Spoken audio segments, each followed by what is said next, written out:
Hey, what's up, guys? Welcome back to the Distract Watch Party. My name is Nick. If this is your first time here, thank you very much for joining us here. If you guys are watching on the replay in YouTube and Twitch after the fact, thanks for joining us as well. You guys, I can actually, once you get it synced about 10 seconds in the movie, you can actually fast forward about 14 minutes when the movie starts, and you can actually get started with the commentary there.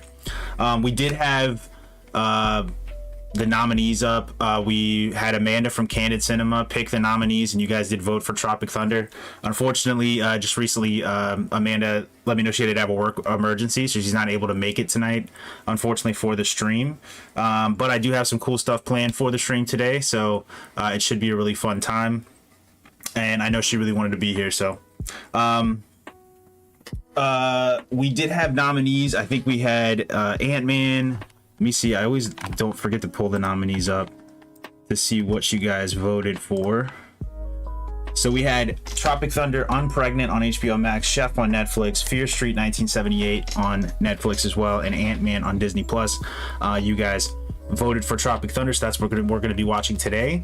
I did get some questions in Discord about what cut of Tropic Thunder. It's going to be the theatrical cut. It's the one that's going to be available on Amazon Prime. So anybody that has a Prime membership can pull that up. But if you have the movie in another, if you have the theatrical cut, I'm sorry, in another form, so if you have it through Amazon or Apple or whatever, if you have it on DVD, any of that kind of stuff, you could pull it up however is most convenient for you. You're just going to let it ride for about 10 seconds and pause it so that the frame actually matches this frame. And then pause it, and then once this countdown timer for 13 minutes goes down to 0, you should see a cool animation play that'll tell you to press play, and then you should be all synced up and ready to go. But I'm just gonna get some details pulled up about the movie while we're waiting on some people to come in. Let's see. All right, Tropic Thunder came out in 2008. It is directed by Ben Stiller. Written by Justin Theroux and Ben Stiller and Ethan Cohen. I actually know all of those writers. Justin Theroux, I know from The Leftovers, and he's in a bunch of movies. He's a character actor that you would probably recognize if you saw him. And then Ben Stiller, obviously. Ethan Cohen, I know he directs a lot of like the crazy comedies, like Will Smith stuff, or not Will Smith, sorry. He writes a lot of the like insane comedies. Holmes and Watson. Okay, I guess he wrote that one. I don't know. I wouldn't be too hype about that one. Get Hard. So yeah, he does a lot of Will Ferrell films. So also kind of a coincidence too, because again, Amanda from Candid Cinema picked these nominees, but a couple weeks back we had Ian from The Controversy on, and we watched The Cable Guy, which was one of Ben Stiller's previous movies that he directed. So we've done 2 Ben Stiller directed movies in probably about 3 or 4 weeks, I think. All right, cool. We got Kathleen and Tanuvio in the chat as well. Yeah, Tanuvio says it's one of the most ridiculous movies I've ever seen. That is fair. This is one of my favorite comedies ever made, actually. Kathleen asked if he's one of the Coen brothers. No, he's very much not. If he was, it'd be hilarious. They should do a movie about that if he was one of the Coen brothers, because his films are so 180 different than Coen brothers film. Ethan Coen, I'm referring to. He does a lot of really stupid Will Ferrell movies, but that would be hilarious if he was the forgotten brother of the Coen brothers. So yeah, we did watch another Ben Stiller directed comedy a couple weeks ago, and now we're on our second one, and I'm totally fine with that because I loved Cable Guy, and I'm sure, I mean, I know I love this movie. It's like I said, it's one of my favorites. So again, yeah, 2008, the synopsis is: through a series of freak occurrences, a group of actors shooting a big budget war movie are forced to become the soldiers they are portraying. So that's the log line for the film here. The cast is stacked, like absolutely stacked. I think it's one of the benefits of being an actor director is you have so many friends and like peers that you can rely on when you go to make a movie. So it has Robert Downey Jr. in his legendary performance there, Jack Black, Jay Baruchel, Danny McBride, Bill Hader, Nick Nolte, Steve Coogan, It's got Matthew McConaughey in it. It's got like so many people in it, and there's one cameo in it that I didn't, when I first saw the movie, I didn't realize that it was this person. And I don't know if I want to reveal it yet. I might reveal it during the film. Anyway, for anybody that does want to watch Tropic Thunder with us, and I would advise, because it's going to be a really fun time. Like I said, you could pull the movie up, put it to 10 seconds in, pause it, and then just wait for the timer to go down, and then hit play when it tells you to, and then you should be all synced. And then I'd like to know what you guys experience with the movie is in the chat once the movie starts and everything. Let us know what kind of your personal story with the film is, if you've seen it, if you haven't, if you have any kind of like specific memories of watching it and all that kind of stuff. Let's see. Trivia. Okay, cool. So Ben Stiller said nearly all aspects of Les Grossman's character, or I guess I'm gonna wait on that one. Like his character Kirk Lazarus, Robert Downey Jr. is a method actor and stayed in character as Sergeant Osiris Lazarus even while cameras were not rolling. So that's so meta so he played a character actor playing a character. He played a character actor as a character actor and remained in character through the actual movie about a film where he remains in character. It's the most meta performance ever. It's just, it boggles your mind. The character of Kirk Lazarus, who's Robert Downey Jr.'s character in the film, was originally written as Irish. It was changed to Australian when Robert Downey Jr. said it would be easier for him to improvise in the Australian accent that he had already developed for the movie Natural Born Killers from 1994. So that makes a lot of sense if he has already kind of developed and has a certain comfortability with the Australian accent, that he would kind of retrofit it.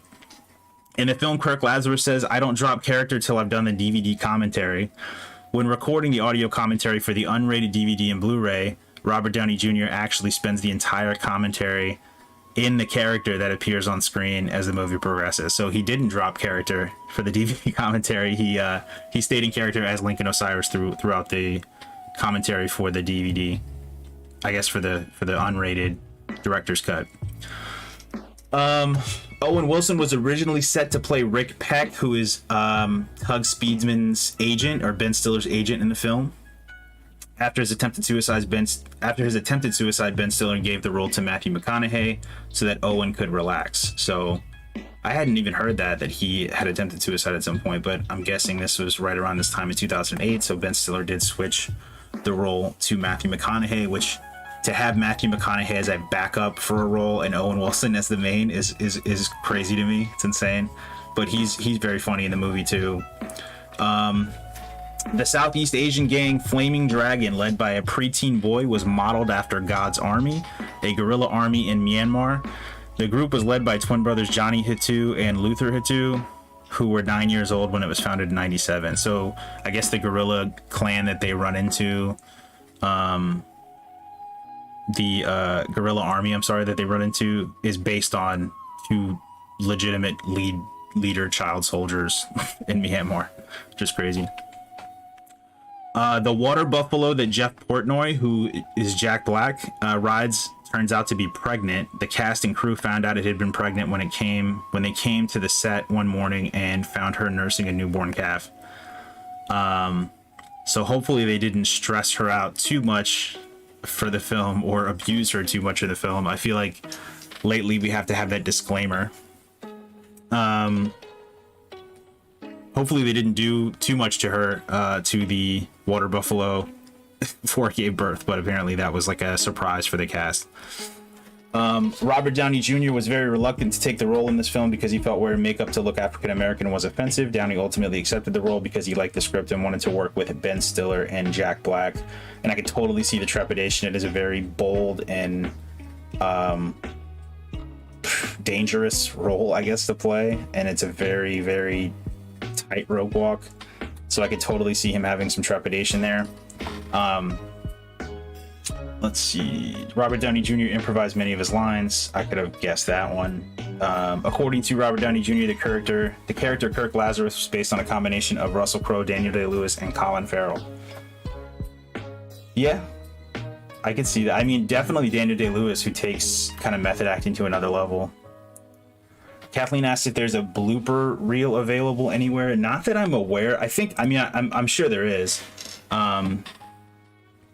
I do know one thing. There's like if you look up on YouTube, Robert Downey Jr., Tropic Thunder, or Kirk Lazarus, there's like a behind the scenes like fake documentary about him and his family, how his family deals with him being in character all the time or something, and it's really funny.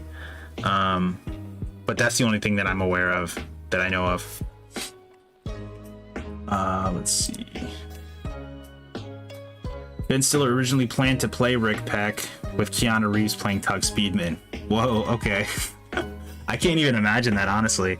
So Keanu Reeves was initially supposed to play Ben Stiller's role as the main action hero guy. And then Ben Stiller was going to play Matthew McConaughey's role as the agent.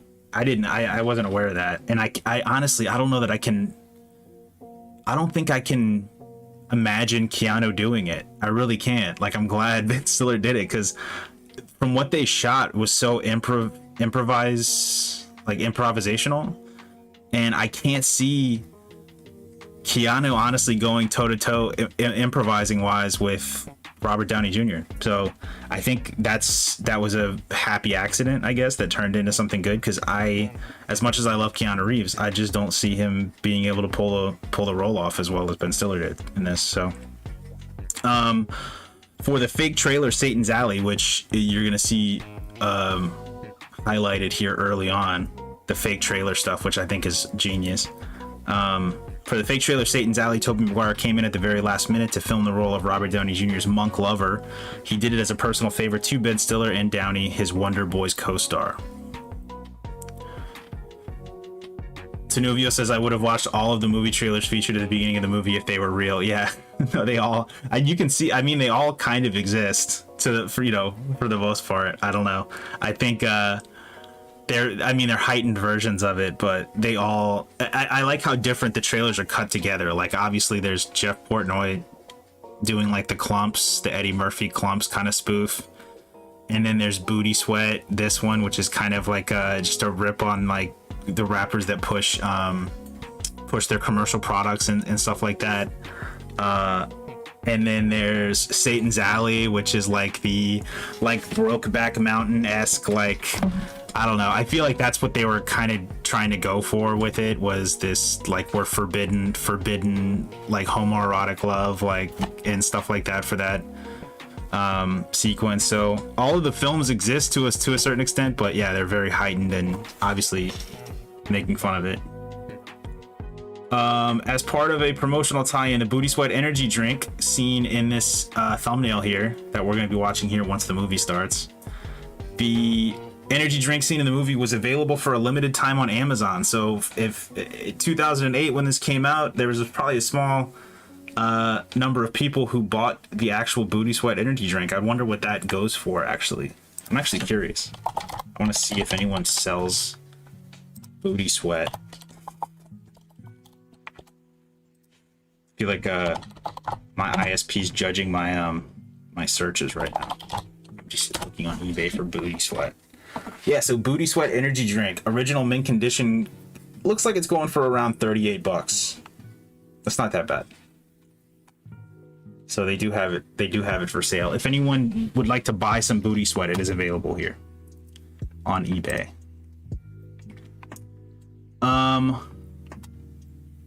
All right, cool. We got about 45 seconds here, guys. Anybody just joining, if you do want to join us, you can pull up Tropic Thunder on Amazon Prime. Like I said, it's going to be on Amazon Prime. You're just going to start the movie about 10 seconds in, pause it, and then you'll see a cool countdown animation. If for some reason you guys don't get synced initially when the timer hits 0, it's no problem. You'll see a duration timer on the next scene that will show where you can fast forward it to catch up with us and everything. Or if you do come in halfway through, it's not a big deal as well.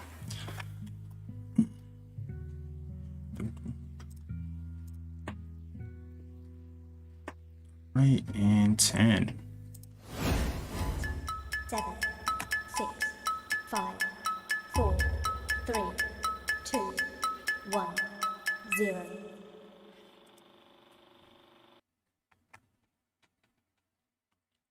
All right, so we're right off the bat into booty sweat here. I'm gonna save my comments for after the trailers because the trailers are genius.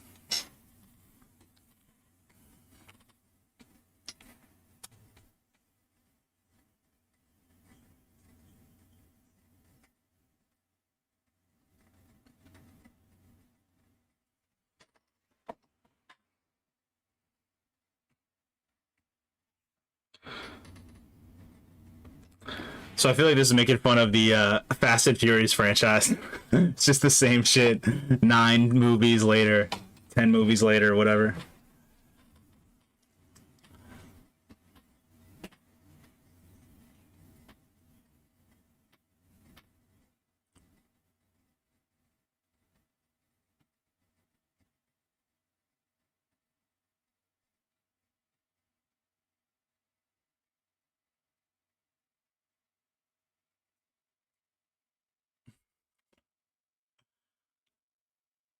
Who left the fridge open? Brilliant writing. Such a stupid concept for a movie. Here we go again.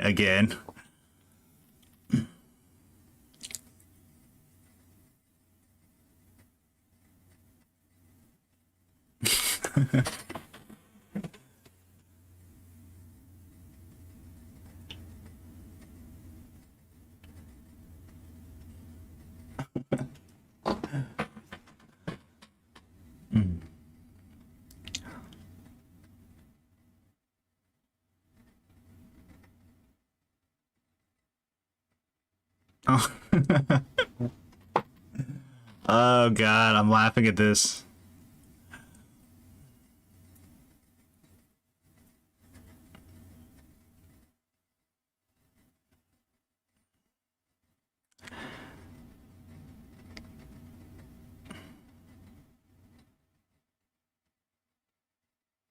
That's horrible.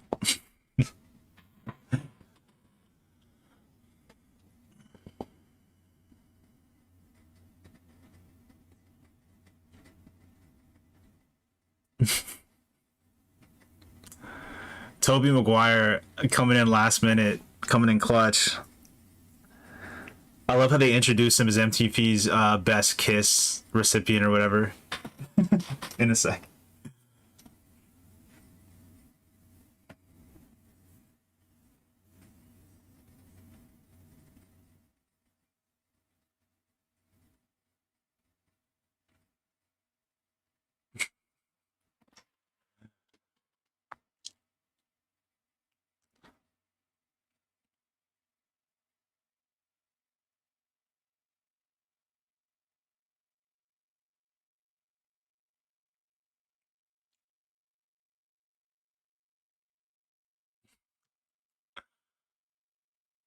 So stupid.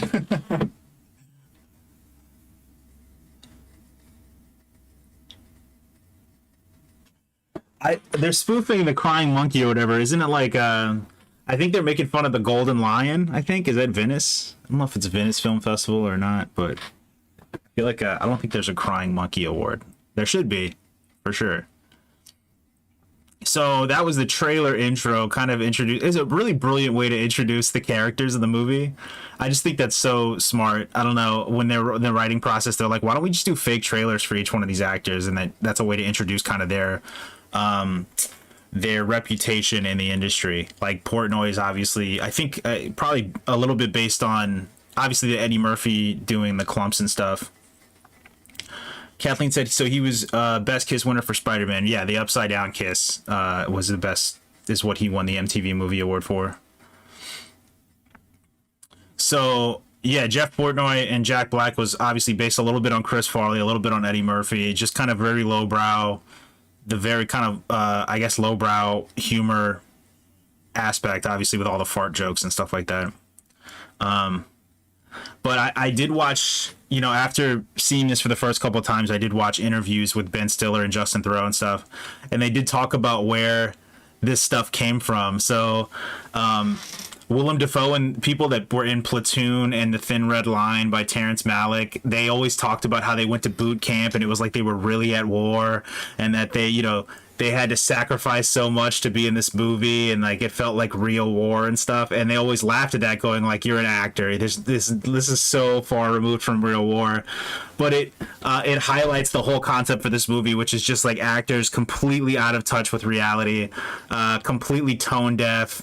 They don't understand like real sacrifice and trauma and stuff like that, and then being put in that situation. So it's a really brilliant concept for a film, but it's funny that that's where it came from, because I've seen those same interviews where whether it's like Willem Dafoe or all those people that were in Platoon and stuff, kind of talking about it like they went to war, and it's like, shut up, dude. Like, you're an actor, you didn't go to war. But I guess the whole conceit was like, what if they really did? I bet, like, they were probably sitting there thinking it'd be really funny if those actors actually did get caught in some shit and then realized how stupid all of their shit really was.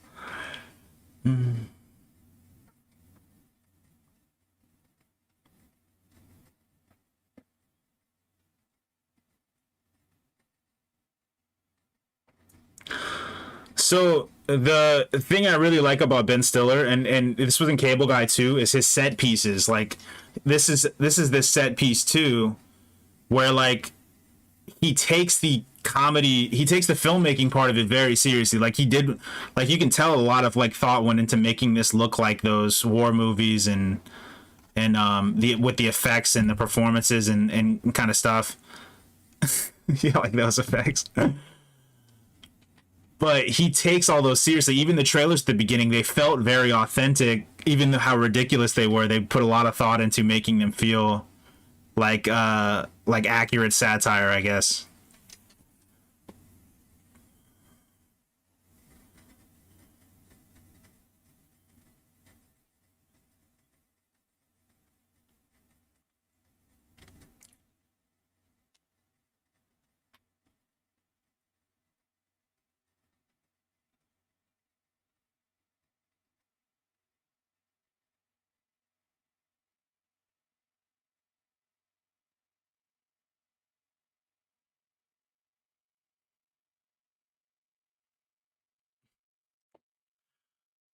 Four leaf, man.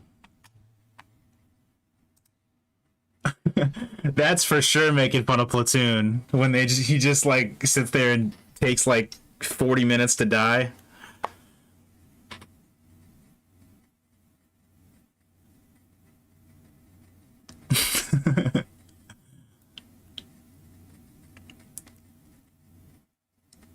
Oh my god, the score and the music.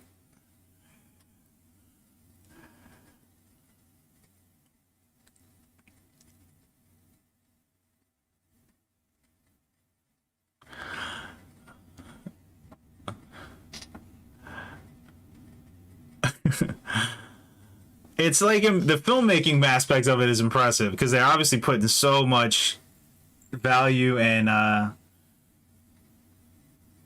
effort into making this look real, or making this look like a realistic film.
Oh my god,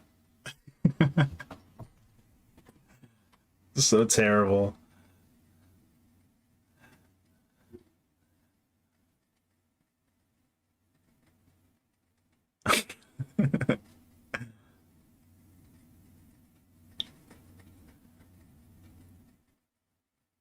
can't get the tears out.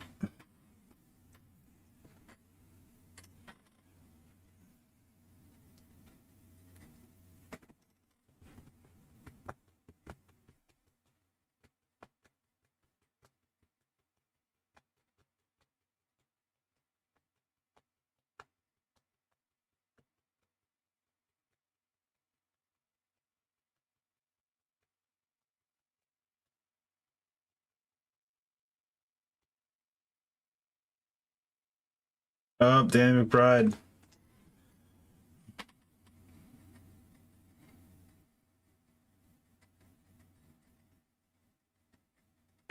C4 dipshit.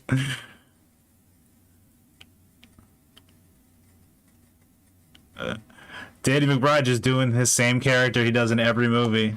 Perfectly, by the way.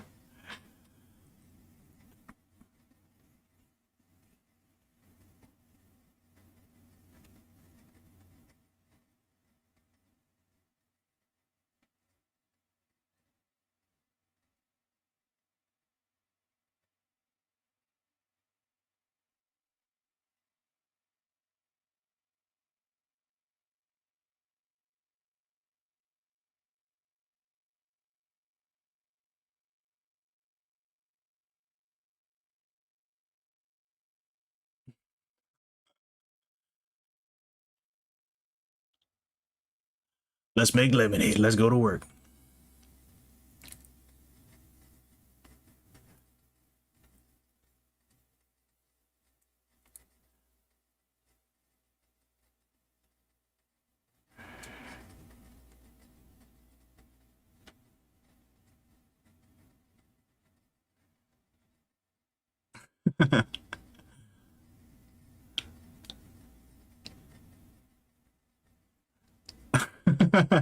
Look how wide his shoulders are.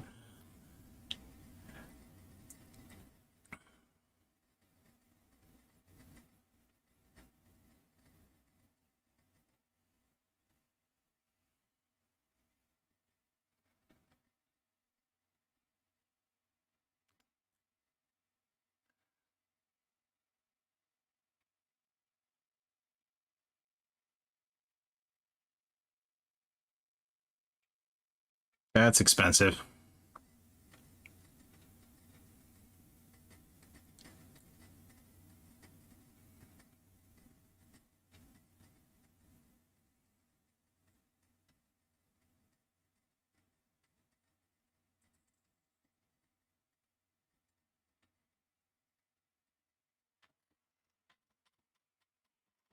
It's Maria Menounos.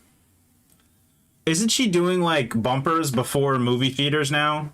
Like, I don't know. I feel like when I went to like AMC or something, like before they start the trailers and shit, I feel like she's hosting those kind of things now.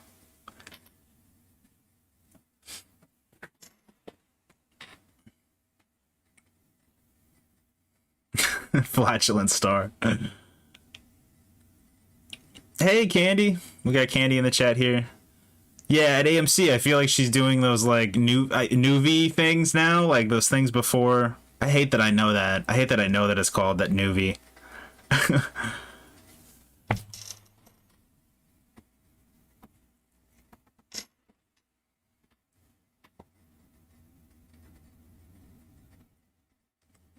Drink booty sweat, guys.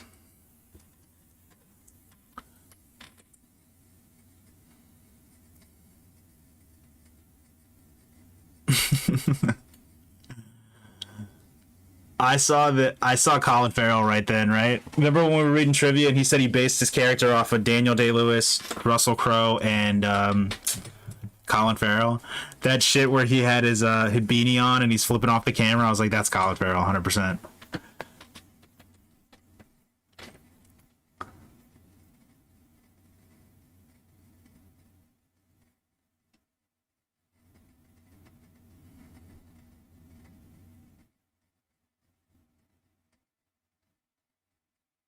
Damn, Tyra?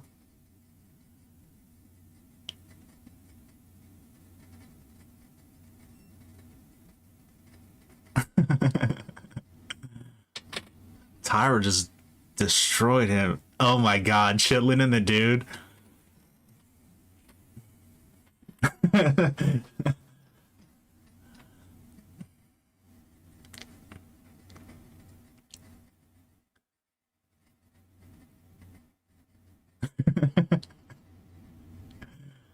That's awful.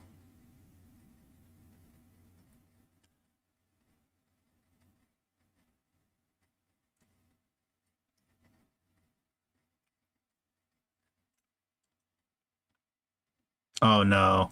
Maria.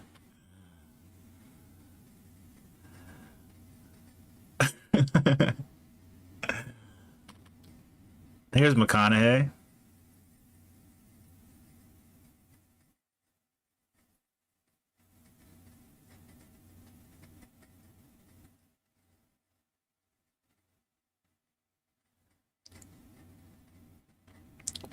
Oh my god, the way they did Rick Peck's office.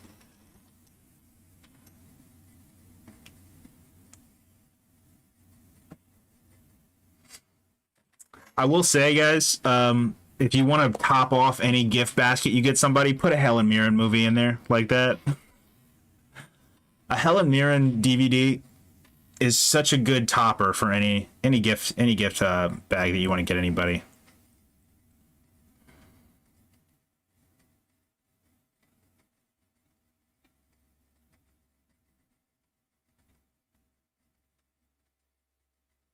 You gotta buck up your tugboat. So stupid that he won't use his hands.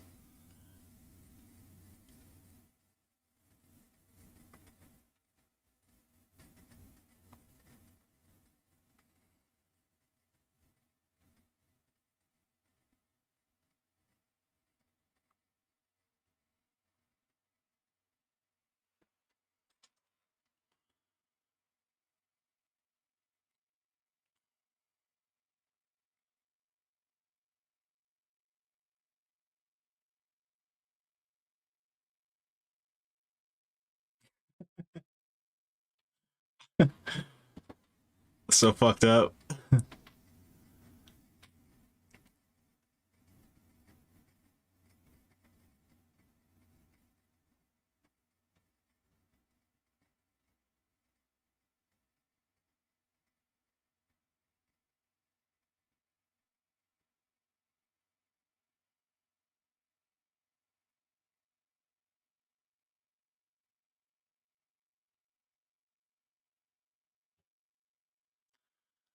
So I watched a interview with Justin Theroux a while back where he's one of the writers on, he's also an actor, but he's one of the writers on Tropic Thunder. He wrote it with Ben Stiller.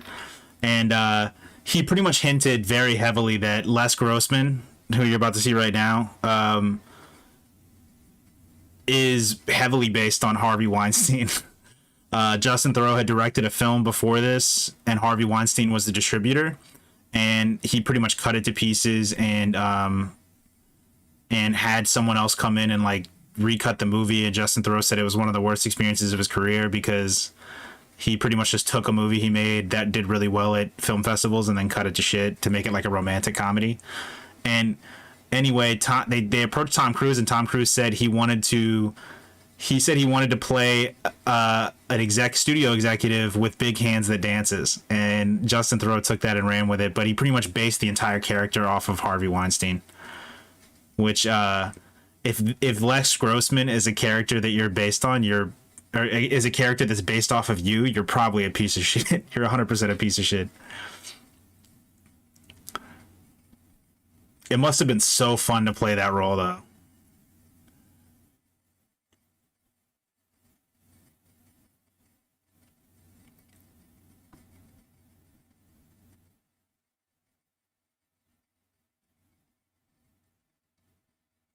But it's similar to what we talked about with Clue too. This is one of those movies, and Cable Guy was the same way too, where you just get the feeling from everyone in the shots that they had so much fun making it. You know, when you get all these like really great actors to come in and play these smaller roles, but they get to have a lot of fun with it. It reminds me of Clue when we watch Clue. It has that same kind of feeling where it's just like really good actors coming in and playing bit roles, but having so much fun with it.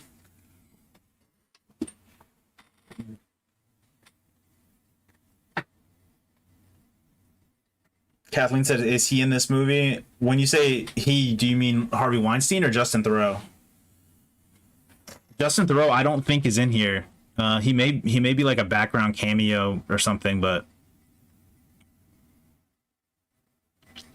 Candy, did you know that Keanu Reeves was supposed to play Ben Stiller's role initially, and that Ben Stiller was going to play Matthew McConaughey's agent role? Yeah, Justin Theroux, I don't believe is in this. If he is, he's like one of those cameos, kind of like how Peter Jackson's in his movies, like for like a frame or something. But he's not in here in any kind of like major role or speaking role or anything.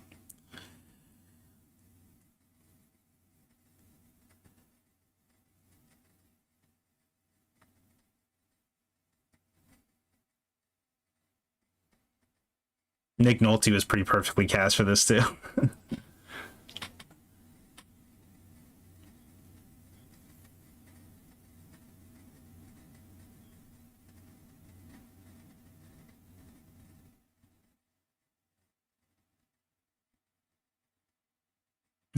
I like how long that take was.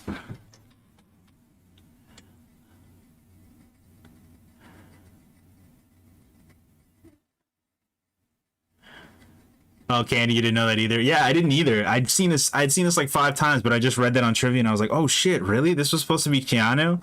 And then I immediately felt grateful that it was Ben Stiller because I don't know about you, but I can't picture Keanu doing the comedic improvising and stuff that they do in this movie, especially like the intense scenes with Robert Downey Jr. I can't even picture it. I just don't think it. I think it would have like flopped because I can't even picture him being able to do that.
Vitamins.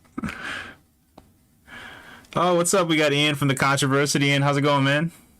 I was just telling them that it's funny that we got Tropic Thunder because me and you just watched a Ben Stiller directed comedy like what 2 or 3 weeks ago. So it's funny that I mean Amanda from Candid Cinema picked these nominees, but it's funny that we voted on them again. Not to mention we watched Dodgeball too, which was another kind of Ben Stiller centric movie. So he's been a pretty monumental presence of Diss Track Watch Party so far.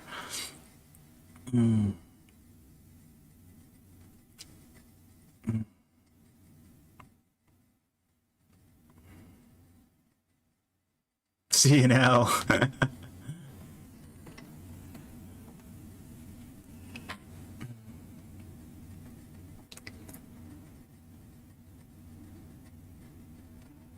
This scene is great with Steve Coogan's prosthetic head and where he like fucks with his head and stuff. It's so insane. It says I'm great, man. This is a great pick. Ben Stiller's a sleeper goat. Yeah, he is, dude. Like I don't know, like I just watching these like and with Cable Guy too, because I see a lot of the same stuff, like really high attention to detail in the set pieces, and he's like he takes the comedy really seriously and takes the filmmaking of the scenes really seriously so that they really feel like Vietnam War movies. They really feel like Eddie Murphy the Clump trailers and stuff. He doesn't take shortcuts. He does it all out. It's pretty awesome.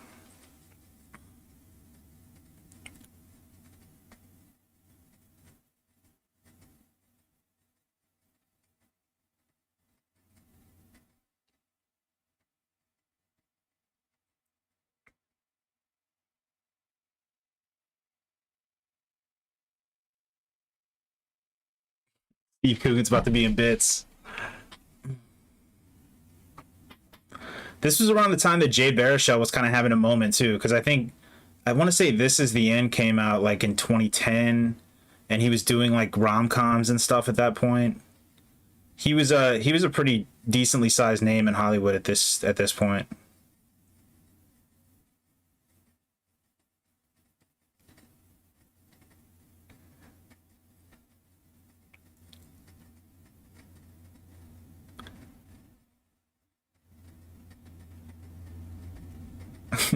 This is such a brilliant premise for a movie, man.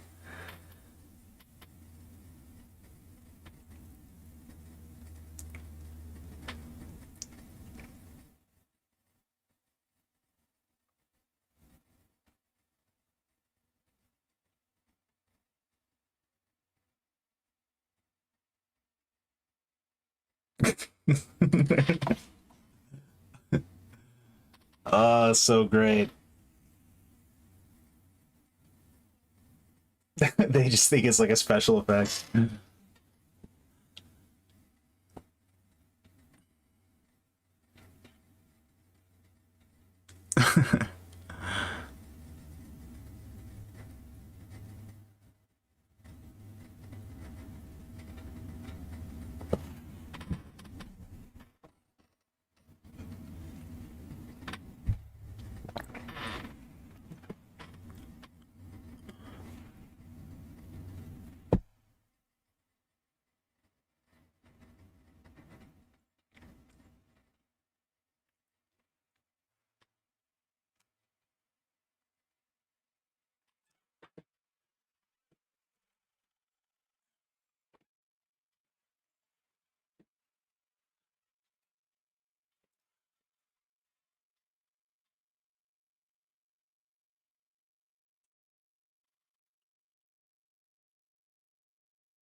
I forgot. So Robert Downey's character is the only one that like actually thinks that it's real, right?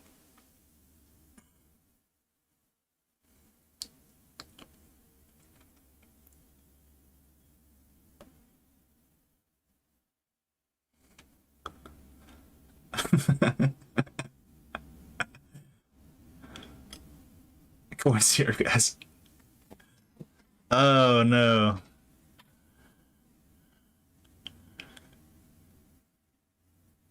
that's a really funny prosthetic head too, with his eyes crossed.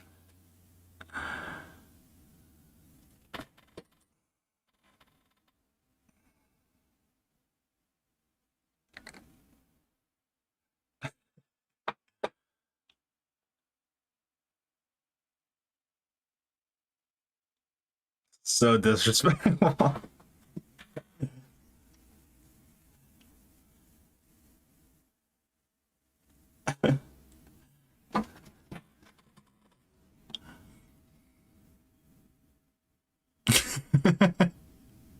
I'm David Beckham.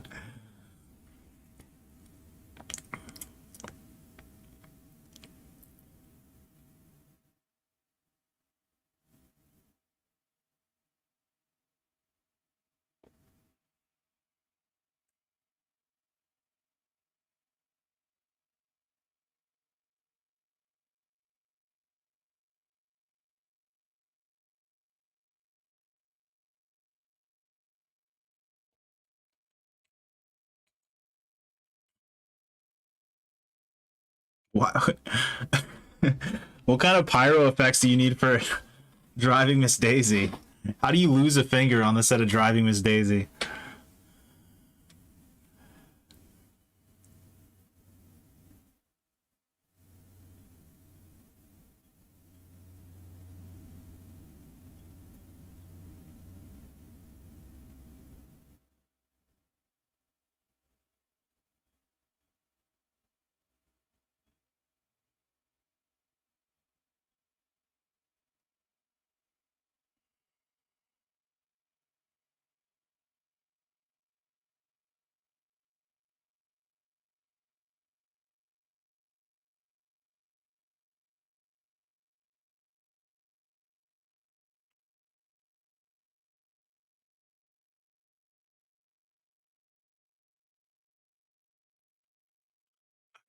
feeling on this one.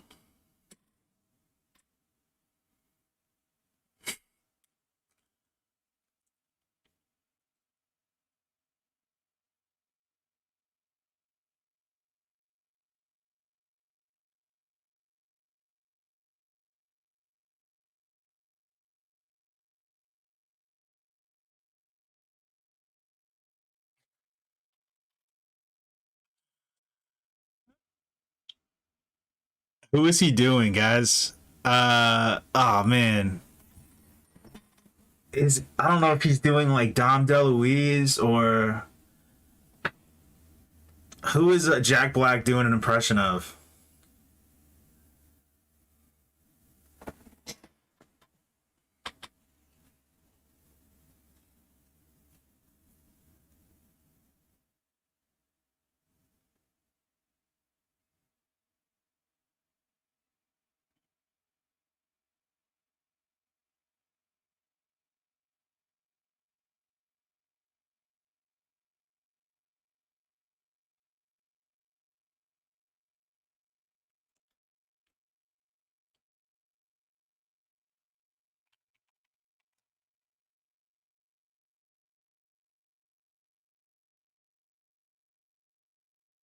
Did Robert Downey actually get shot?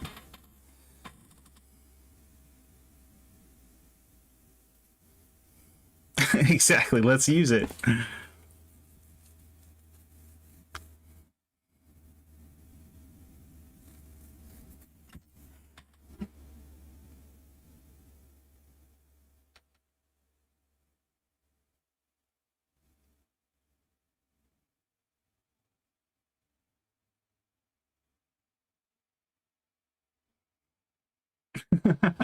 The Michael Jackson.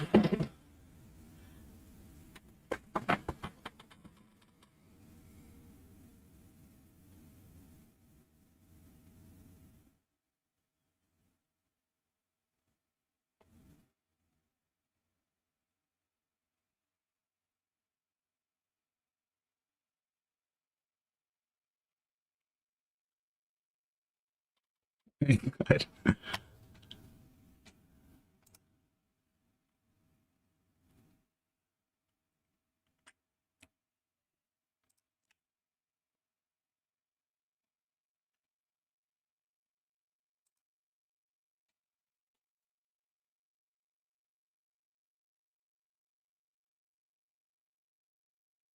Load and lock. An idiot.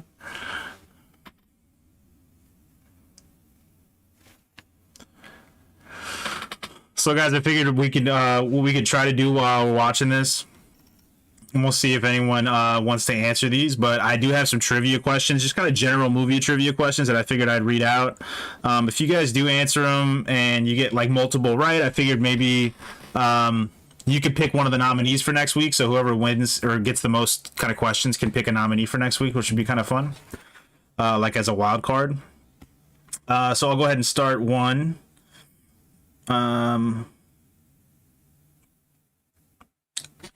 Robert De Niro and Al Pacino play a cop and a thief in Heat. Which is which?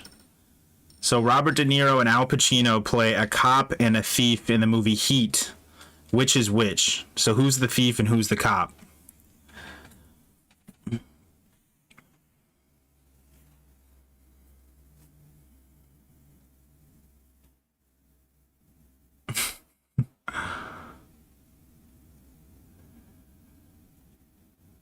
So Jake or Portnoy, Jack Black's character is based a little on Chris Farley and a little on Belushi as well. Obviously, both dealt with kind of drug addiction and stuff as well, but he's kind of parodying that character. But I still want to know who he's trying to do who he's trying to mimic when he's acting. I don't know.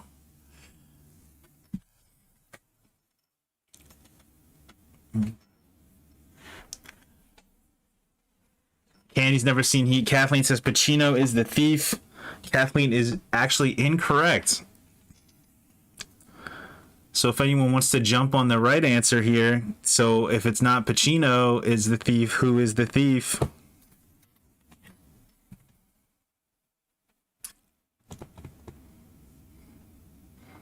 And I'm kind of basing on, you guys can see too on the stream who's comes in first, I guess. So I will say that if anyone's watching on Twitch, the lag seems to be a lot less on Twitch. Like, you're able to kind of get, I'm able to see your responses a lot quicker through Twitch anyway. But if anyone wants to, okay, so Kathleen said I meant Robert. All right, so we'll give that one to Kathleen Dean. Robert De Niro is the thief and Al Pacino is the cop. So Kathleen has one so far, and I'll ask some more as the movie goes on.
He did. You notice he didn't bring up Daniel Day-Lewis's My Left Foot.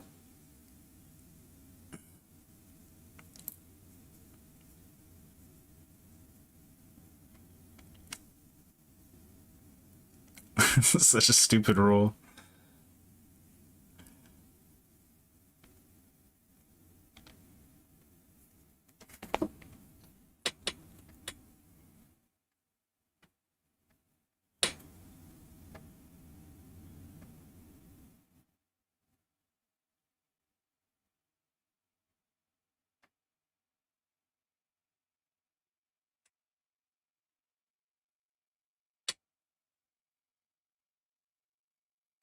It's a bullshit.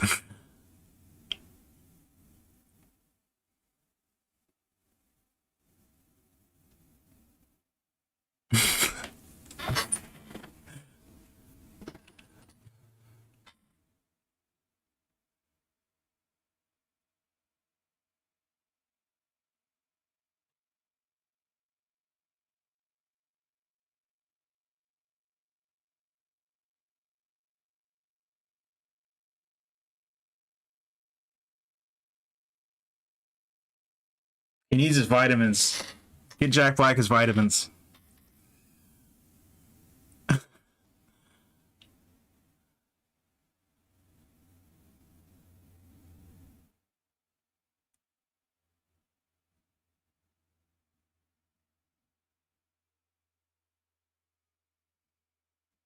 Fucking bat.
What?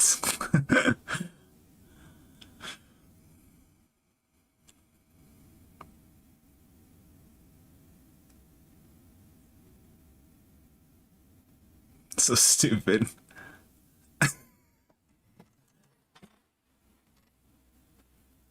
It's not suspicious at all.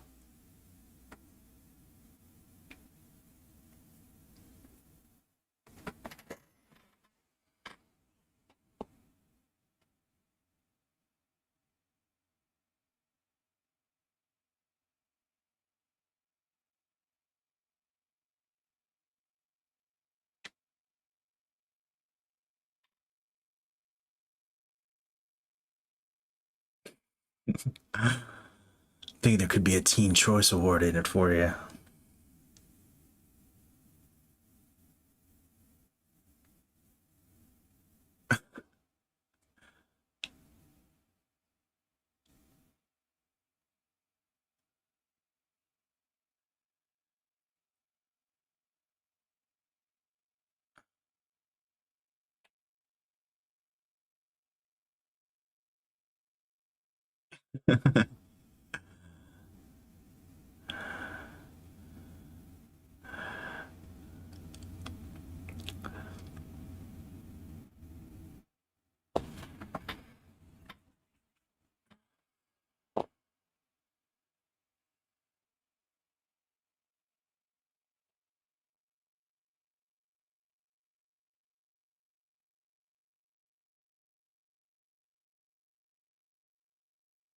Wonder where they shot this, actually. I'm curious for shooting locations.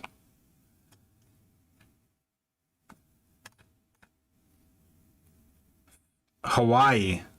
Like everything. Kauai or Kauai, Hawaii.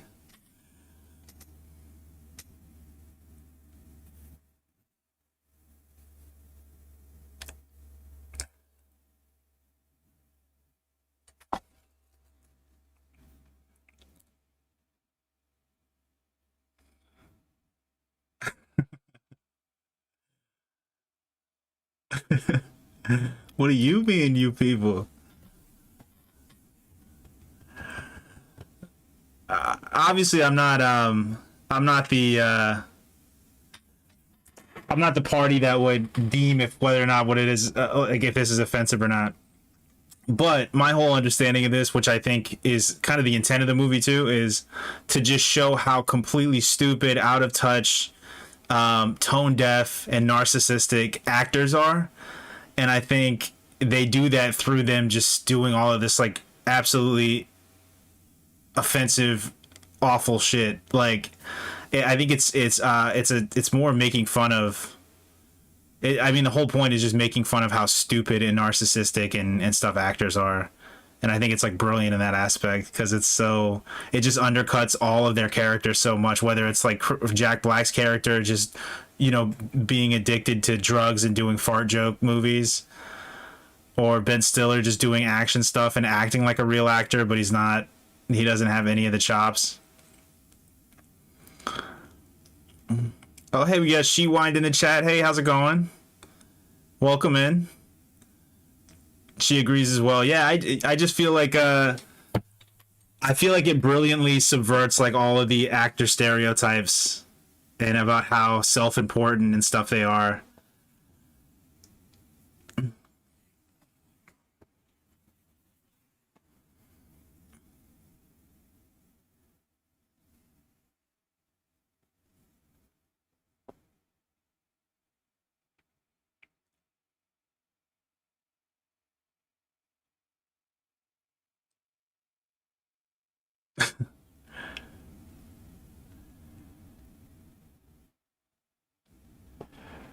Oh, Shiwan says, going good. Thanks again for the invite to the Discord. No problem. Thanks for joining the Discord. Do you think this movie could be made in 2021? I don't think so. I don't think, not because I don't think it should, or not because I don't think that the comedy would resonate as well, because I think it would. I really do think it would be as funny, but I think that studios would be less hesitant to take the risk of potential boycotts and all of the negative press that comes with that. If you look at like the Seth Rogen movie with North Korea, that ended up not getting a theatrical release just because of how kind of controversial it was. Whether or not the comedy itself would have been a bad look for them, I don't think the studios nowadays are able to take the rest, especially because this is a $92 million movie, and I don't think that they would risk that amount of money on something that could potentially get a lot of lot of bad press. I'd like to say otherwise, but I don't see that happening. I see them. I see like kind of high concept, risky comedy movies like this getting much lower budgets nowadays.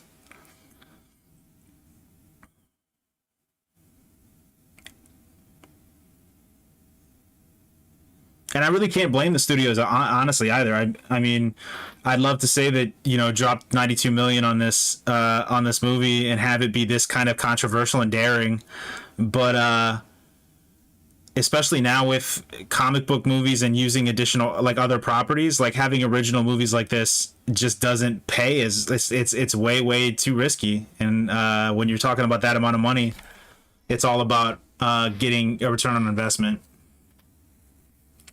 Yeah, Kathleen said they probably wouldn't get the big name actors either. True, because the actors have to think of their personal brand too, and if they do anything that's gonna jeopardize their image, fair or not, they have to take that into account. So I think it would be really hard for actors to say yes to a movie like this too. So it probably would have a lot less big names attached, which again would drive the budget down. So this is really like the last of a dying breed for as far as this movie's concerned, in my opinion.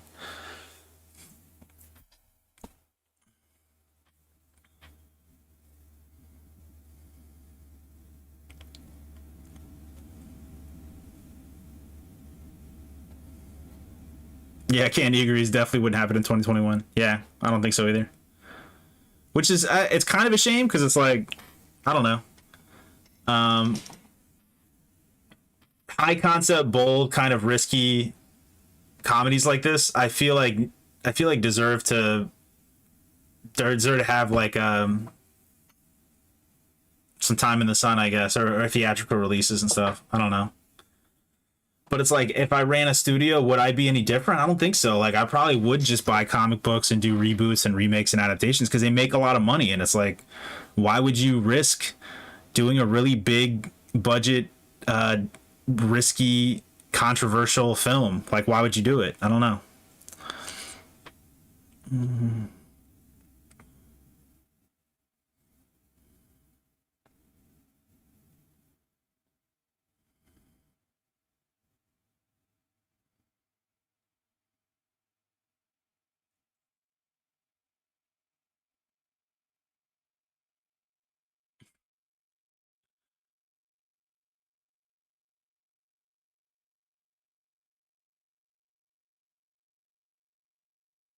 He's losing it. Ben Stiller's completely lost his mind. See, I can't imagine Keanu. I don't know. I In the scenes with him and Lazarus talking, like I can't imagine it. She wants to South Park is kind of the last bastion of mainstream inappropriate comedy. Yeah. Yeah, I think so. Like, or that specific type of comedy, that kind of antagonistic, like we're trying to piss some people off, but we hopefully do it evenly across society. Yeah, I think that's kind of dying out again, just because it's like it's a risk averse. Hopefully South Park just continues on for as long as Matt and Trey want to do it, because yeah, it is kind of like a time machine back to late 90s, early 2000s.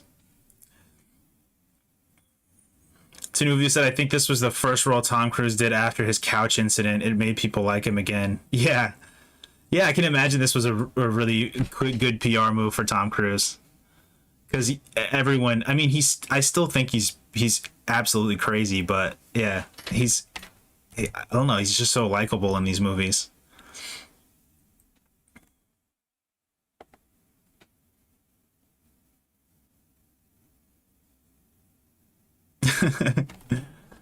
It's funny the panda bear thing because they set up earlier that he was trying to save the pandas on the back of Vanity Fair and shit. And then the second he's anywhere near a panda, he kills it. Again, it's making fun of those like celebrities that do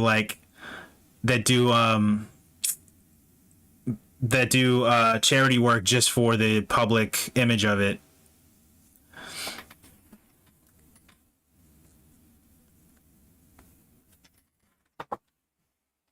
he, looks, he looks insane.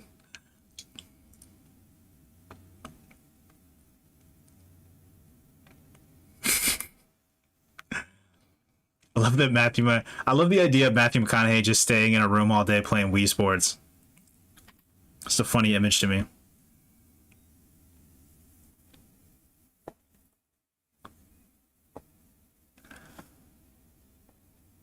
Yeah, his panda hat is amazing. Wouldn't this be a good Halloween costume? I feel like it wouldn't cost that much to do Ben Stiller, Tropic Thunder. Just do this outfit right here with an old iPod necklace and shit. Maybe 4 people would get it, but those 4 people would like you would be best friends with. They'd be like, "Oh shit, that's Ben Stiller, Tropic Thunder."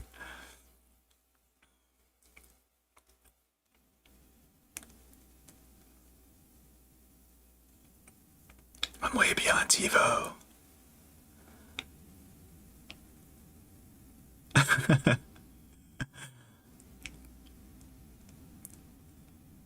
Yeah, that's an awesome idea. Yeah, I think it'd be a funny cosplay or something.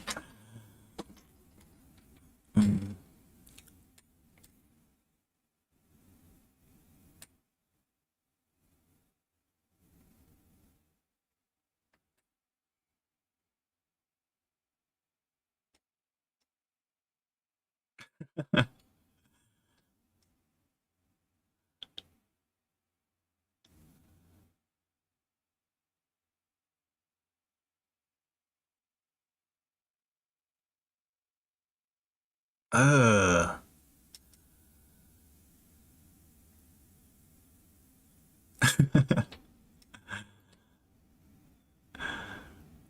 yeah, Candy's got a point. It's like his only client.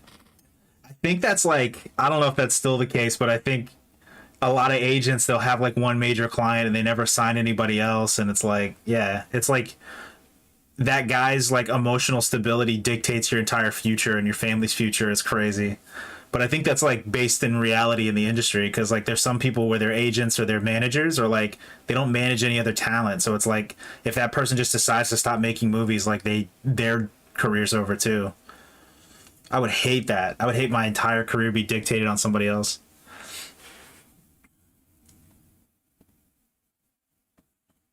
Kathleen says Jack Flag is so good in this. I feel he's working harder than all of them when he's in the scene. That's like yeah, that's describing Jack Black 100%. I'll say I think Robert Downey's going giving a lot. He's giving a lot to this role. So he's matching Jack Black, I think. But yeah, no, Jack Black goes 150% in everything he does. That's why people love him so much.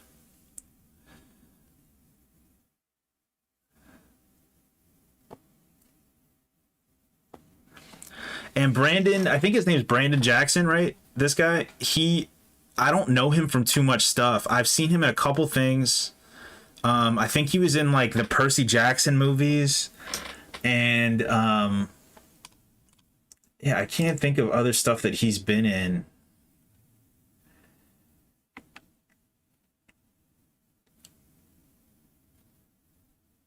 I'm trying to think of anything recently he's been in. He does. Oh, so it looks like he does voices for BoJack Horseman. Maybe he's doing voice acting now or something. Yeah. So really, this and the Percy Jackson movies are the only really big things he's been in. I think he's really good in this, honestly. I think he's really funny as Al Pacino.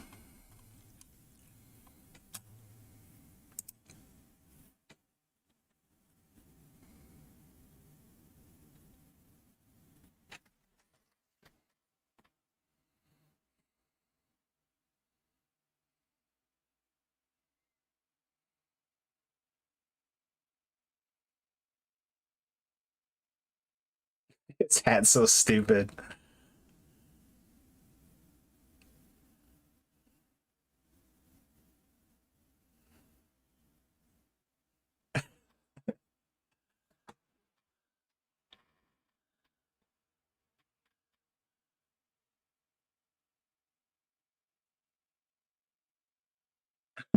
It's so stupid.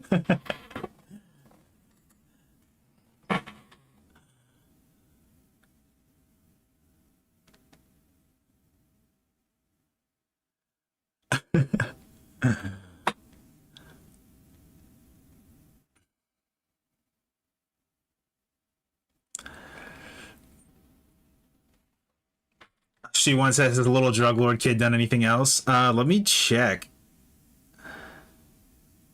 I don't know actually. Platoon Sergeant. I'm trying to think of what his name is in this movie so I can actually find him. Because I'm curious about that too, and now that you bring it up too. Speed.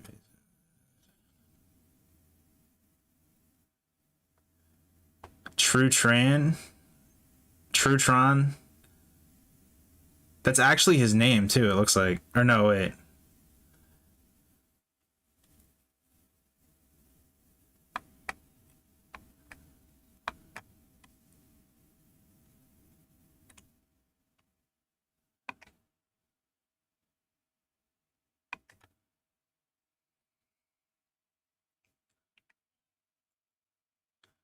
Half squat. All right, while I'm looking that up, guys, I'm going to read another trivia question.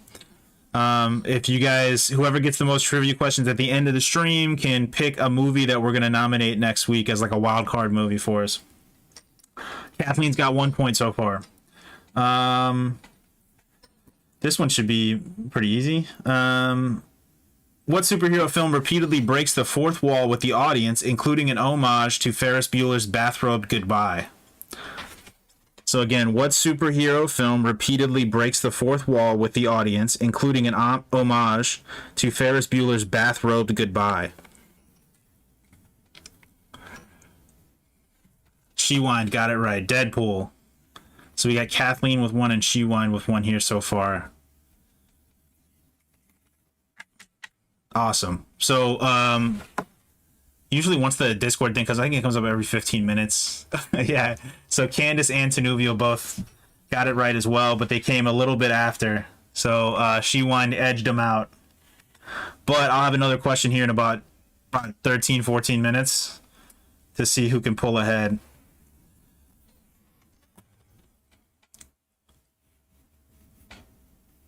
Okay, so this is Brandon Suhu. He plays Tran, or Tron. I don't know. He is in G.I. Joe Rise of Cobra. He also was in Ender's Game.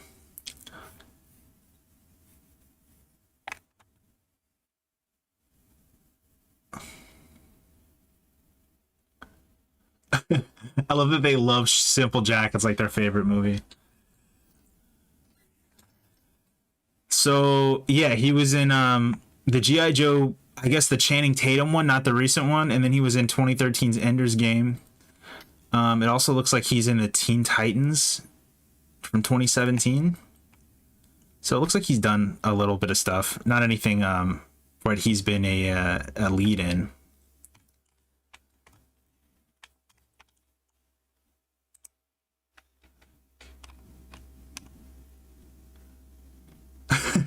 He finally gets the recognition he deserved. She once says I totally cheated because the minute you said superhero and fourth wall break, I started typing Deadpool. That's not cheating. That's just that's amazing intuition. Superhero fourth wall break, Deadpool, 100%. Yeah.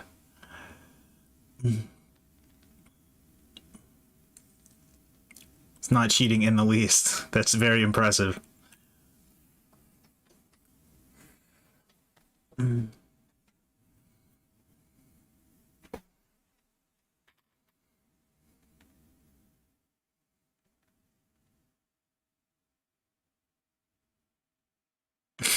With the pecker.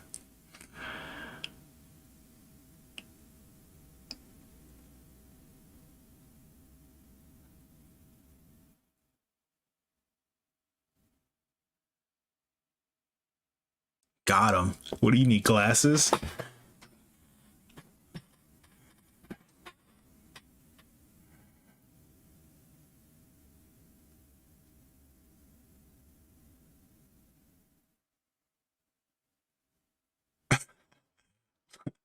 Look, fuckstick. Kathleen says I didn't cheat either. You didn't even answer, so of course you didn't cheat.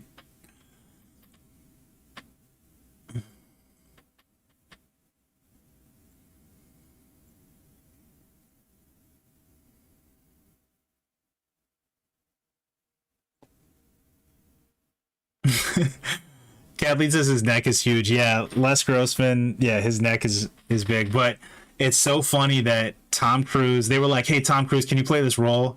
And he had two requests. He goes, "Yeah, Tucker Nuts. Tucker Nuts is still stupid." But he had two requests. He said, "Listen, guys, I'll do this role, but I want to have fat hands and I want to dance." I love that story because I can just picture him saying that, and they're like, "Okay, like, let's write that in. I want to have prosthetic fat hands and I want to dance." Okay, Tom Cruise.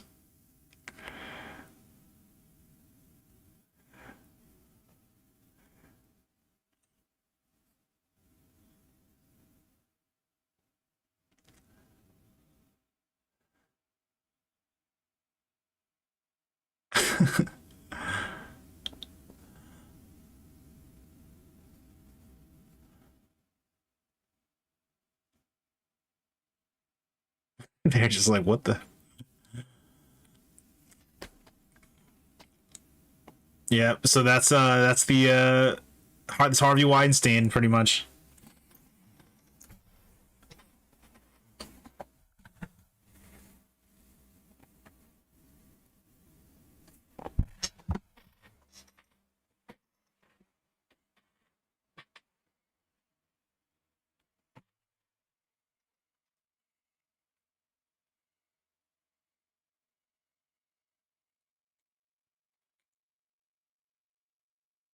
Oh, Shiwan says, "I really want to wing. I got the perfect movie idea for the wild card." Hell yeah. I'm excited to hear it.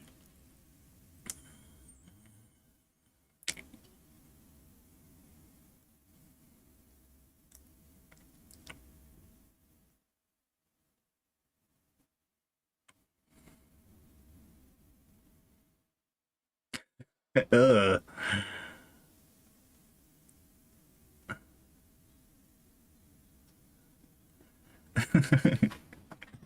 So funny that he gets like subjugated to having to perform a movie over and over again.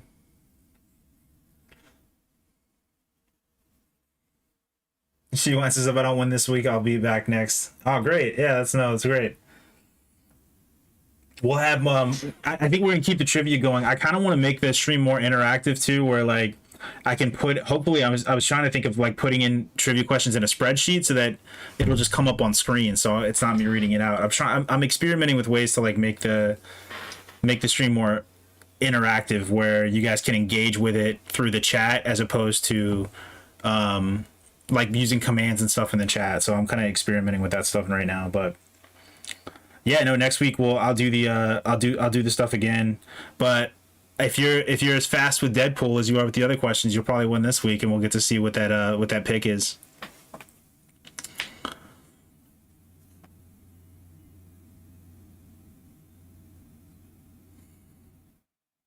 I did a low budget titty comedy for Skinamax.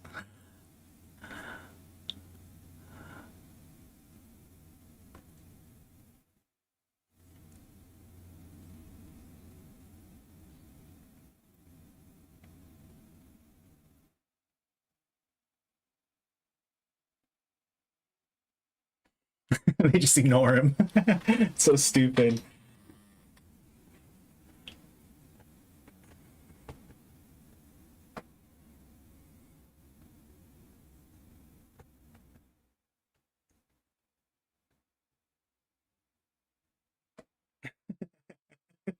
He's like humping the ground.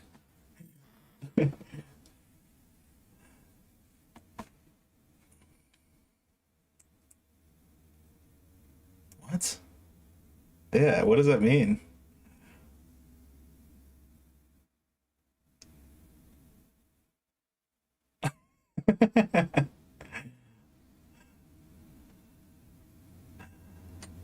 Yeah, they needed a straight man, and Jay Baruchel's a really good straight man. In pretty much every movie he's in, he plays the straight man for the most part.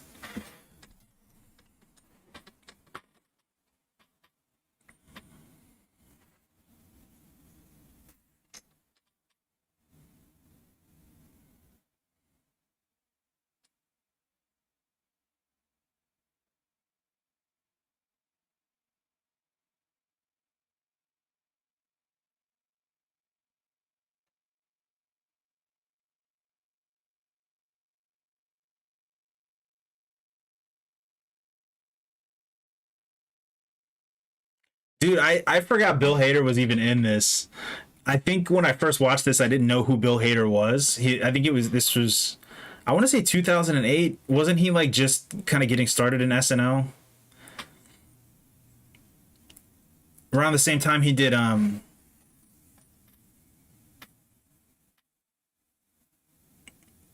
it was around the same time he did Hot Rod, right? I want to say that's 2005 or something.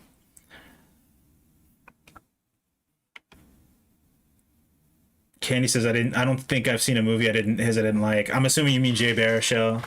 Yeah, no, he's got a really fun filmography. How old is Jay in this? Because it doesn't seem like the same age now. Yeah, I don't know.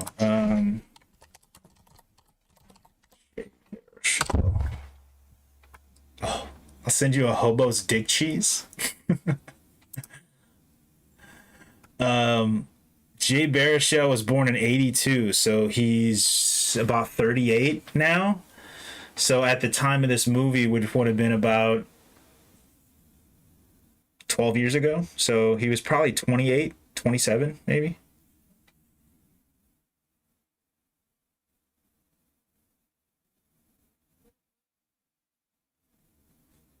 It's about 14 years ago. So yeah, he was probably around 26, 27.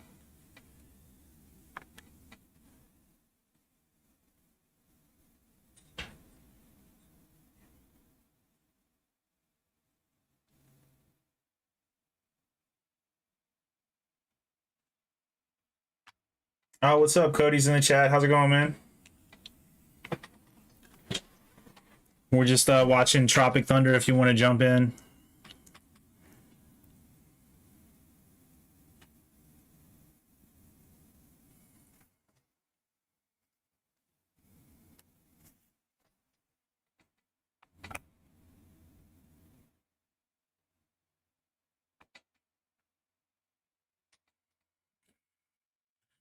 The Tom Cruise dance scene.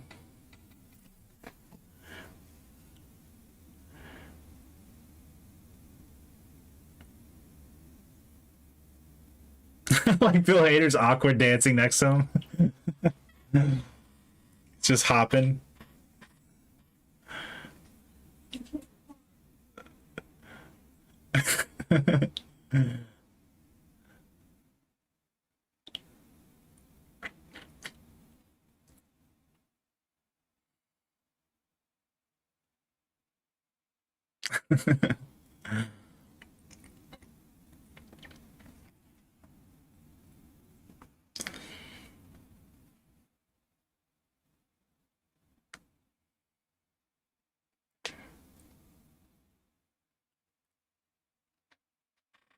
Cody says, doing all right. Me and the missus had to do a meeting with this guy who's fixing our yard. Oh, no problem, man.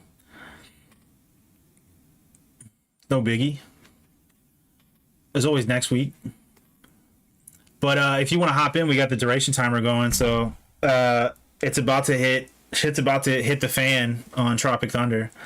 Candy says, have you seen Barry yet? I have. I love Barry. Barry is an amazing show. If you guys haven't seen Barry, you should watch it. It's kind of like a more funny Breaking Bad. Like a lot more funny, obviously, than Breaking Bad. Henry Winkler's like amazing in it. It's a great show. Yeah, I'm so excited for season 3. I think it's the third season coming out.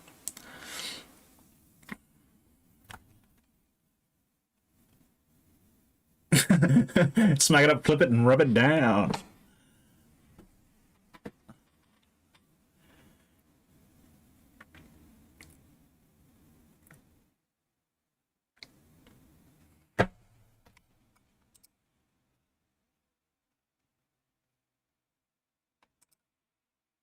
Oh, Candy, by the way, I'm almost all caught up with What We Do in the Shadows.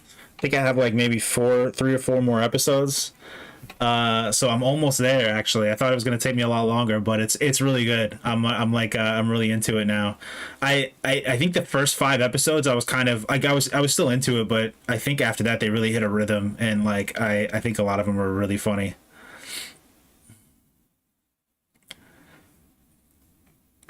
Cody says I've always wanted to watch Barry. Yeah, you should. It's a really good show. Give it like I would give it like 4 episodes or something, but it's really funny. There's those episodes where it's like a self-contained short film, and those are like the best episodes in Barry, where it's like it's almost like separate from the story and it's just its own thing. I'm thinking specifically of the one with the little rabid girl. I don't. Candy might probably knows what I'm talking about. The one where the karate guy's daughter, they chase her and she's like insane. That's like one of my favorite episodes of TV ever. Cody says what we do in the shadows is so awesome. Yeah, it's great. I'm psyched for the third season. I'm gonna try to finish these next like 4 or 5 episodes in the next couple days because I think it comes out when like in the next week or so.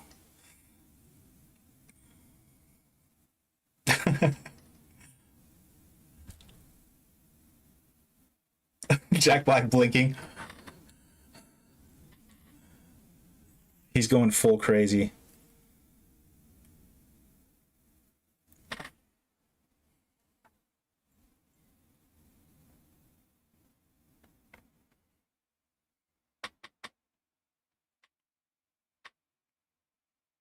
Yeah, the blinking is amazing.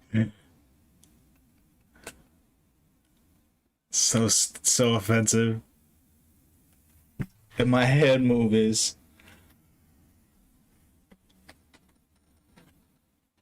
God. Cody says, "Have you gotten to the Jackie Daytona episode of What We Do in the Shadows yet?" No. I don't know. I don't think so. That name doesn't ring a bell with me at all. So I don't think I have. I think I'm like on episode 4 of season 2. So the one I just saw, I think, was where Craig Robinson and the hunters try to go to that house and shit hits the fan and they leave in the van. I think that's the last episode I saw.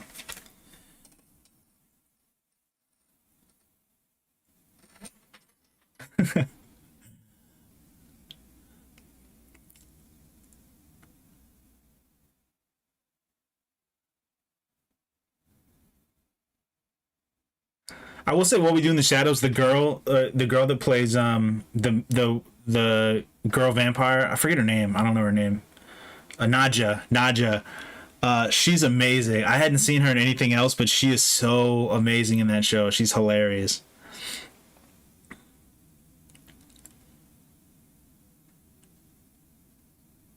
I call you half squat. The thing is what's so great about the script here is all these little they did all these little setups earlier on too. So like they talked about like Matthew. I love that. I want that poster of Simple Jack, that moving thing in my room. That would be hilarious. But early on, Matthew McConaughey asked him how it's going with the adoption, and so that you kind of buy now that he would have this kind of relationship with this child or whatever. But all the little jokes in here they wrote in earlier in the film, so I just think it's a really well written comedy. So this what is it? This water buffalo. We read in trivia before the movie started that water buffalo was pregnant. They actually came to set one day and saw her nursing a newborn calf.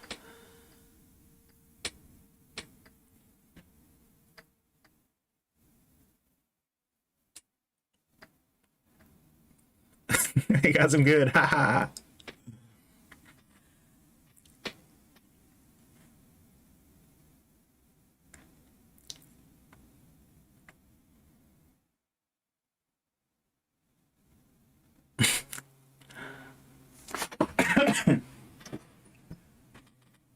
Kevin, whatever the fuck.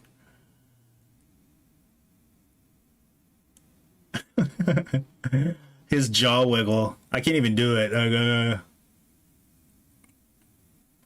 Your mother's a cankerous whore.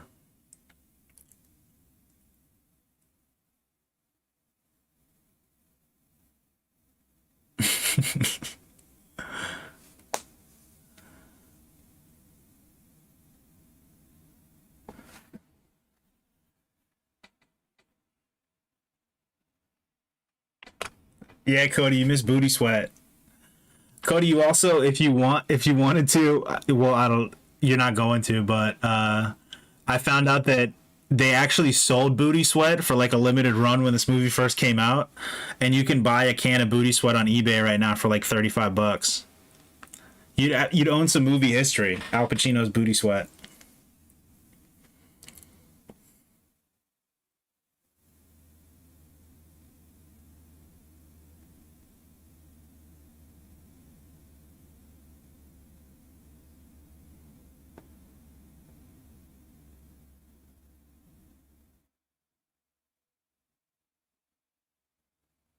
Yeah, yeah, I was surprised too, but they actually sold it.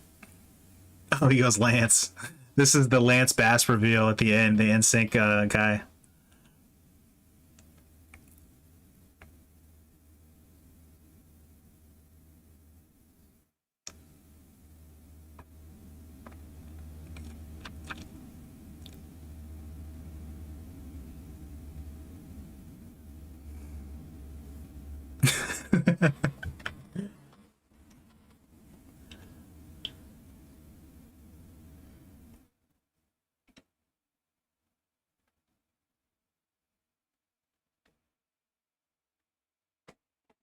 Yeah, at the end of the movie, they do a Lance Bass reveal where him and they're at the award show, I think.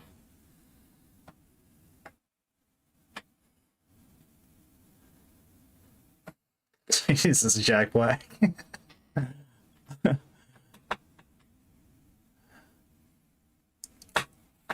All right, so I'm gonna go ahead and read another trivia question here, guys. Um, we'll see who gets it first in the chat here. Let's see, let's see, let's see. Okay, so this one we should get some cool guesses for. We'll see if anyone gets this first off. What, quote, Western on wheels uses over 150 stunt people, including Cirque du Soleil performers and Olympic athletes? So again, what Western on wheels uses over 150 stunt people, including Cirque du Soleil performers and Olympic athletes?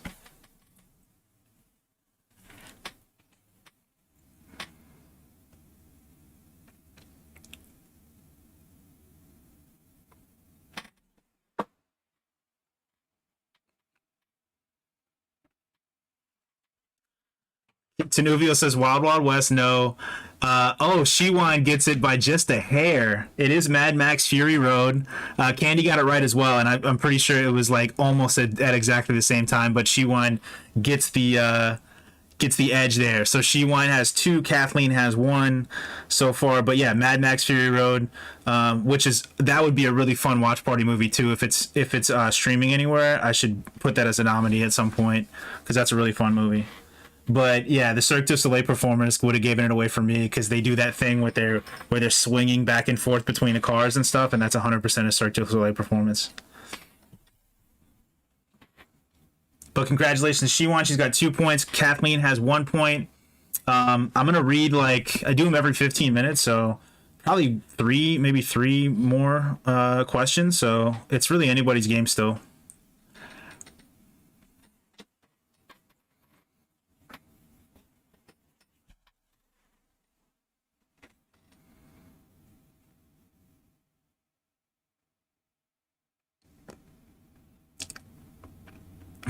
Sweet.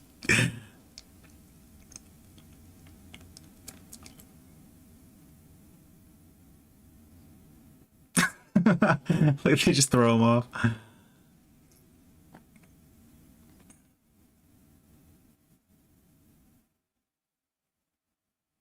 I like how they trapped him and tied him up in a room with all the explosives. Like it's a little poor planning, I guess, by the guerrilla army.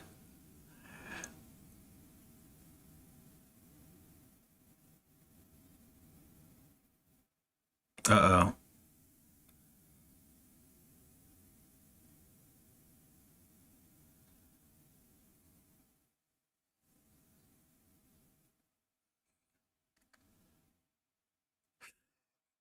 His accent is so terrible.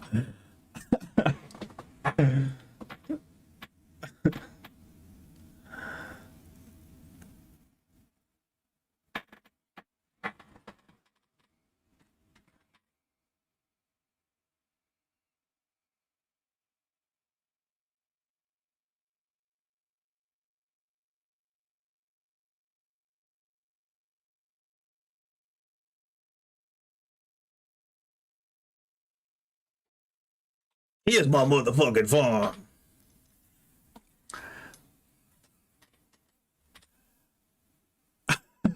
What is he digging a gun out of his boxers?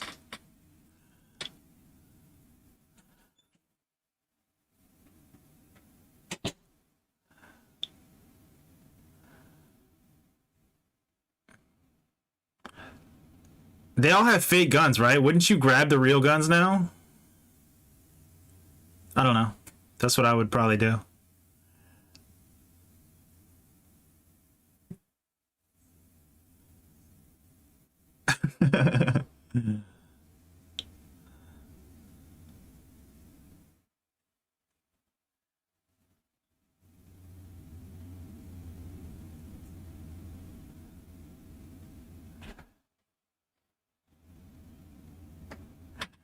Cody says, I don't know if you already talked about this, but do you think this movie would fly today? Yeah, we did talk about it earlier. I don't think it would be made, unfortunately.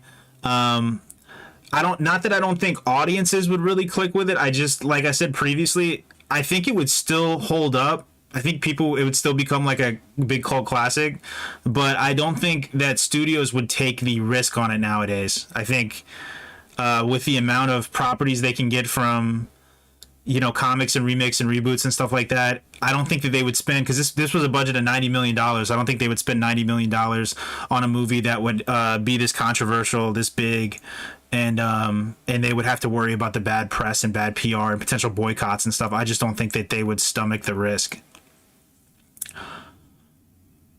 But I'm not in the camp of saying that I don't think people would find this funny nowadays. I do think like even the newer generations and stuff would still laugh at a lot of this and kind of get the intention that was done, but I just don't think the studios themselves would take the risk on it anymore.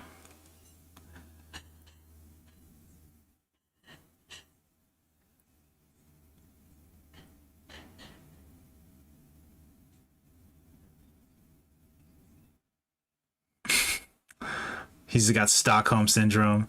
I like that they're referencing Marlon Brando and Apocalypse Now right here.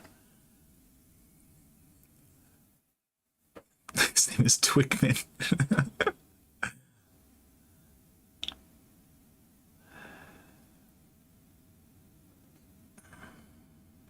Cody says no. I think it would be hilarious, but there are some racy jokes. Also, RDJ is blackface. Yeah, no. Again, like I think the studios wouldn't take the risk on that. And I'm not, like I said, I'm not qualified to say whether or not people would find it offensive, especially the blackface aspect of it. But my understanding watching this movie was that, and I think a lot of people have the same understanding too, is that it's making fun of the narcissistic, self-important actors and how tone deaf and offensive and like completely oblivious they are to society, and they're just like in their own stupid bubble. It makes fun of Hollywood in that regard really well.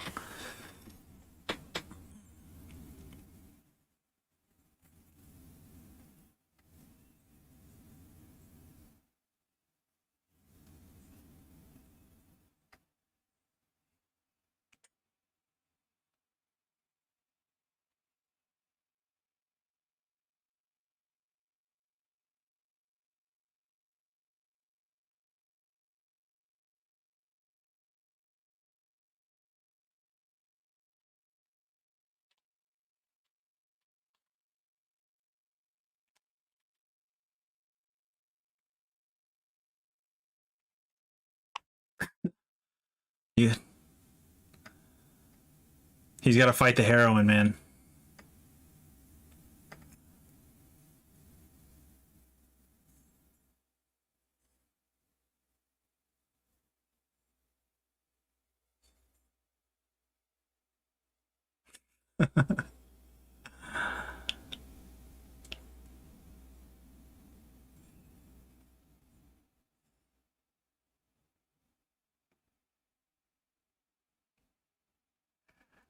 Oh my god, Jack Black's gonna burst a blood vessel, man.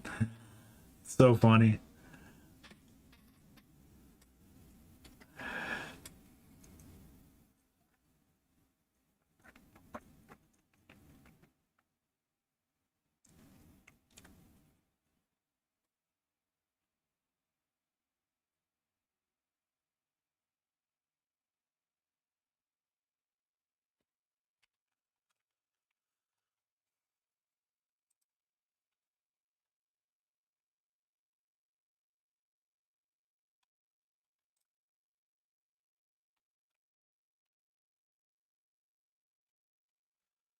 Yeah, Jack Black is a national treasure.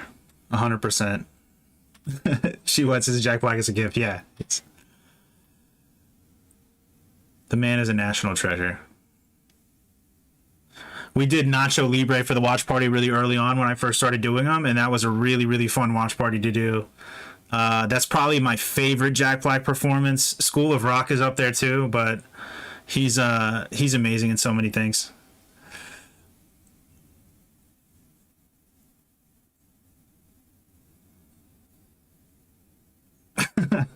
There's Four Leaf.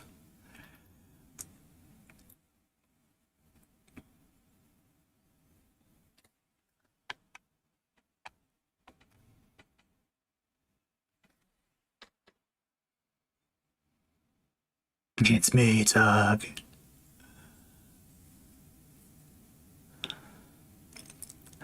There's a behind the scenes, guys. After you watch this, there's a behind the scenes on YouTube of them doing this scene unedited, like where they do all the different cuts and stuff.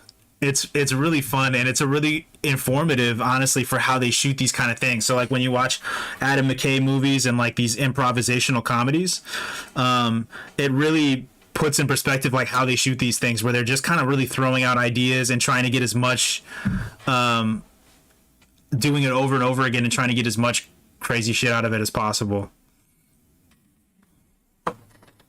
She wants as my husband dressed up as Jack Black as Brutal Legend for one Halloween. That's amazing. That's so awesome.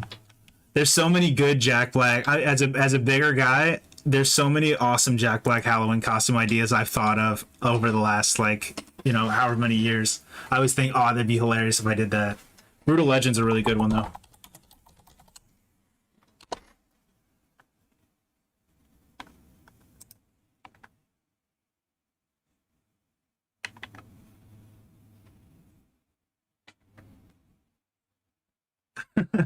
Love Robert Downey's like contacts and shit.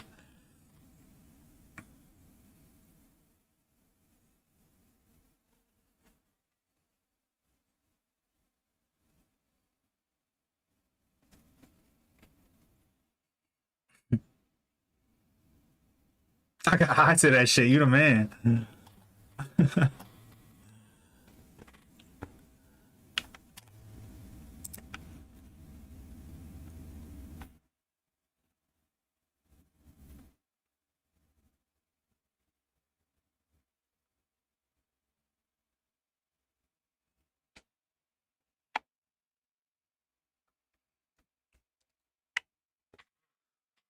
All right, so I'll read two more trivia questions here.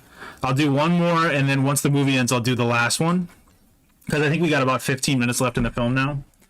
Um,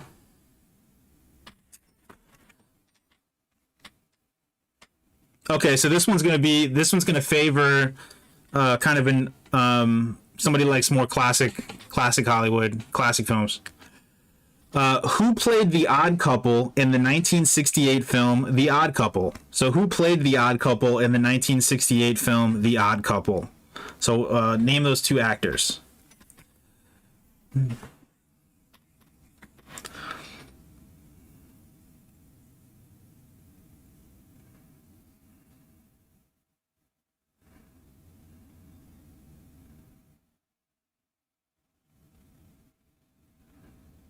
I'm moving to catering after this.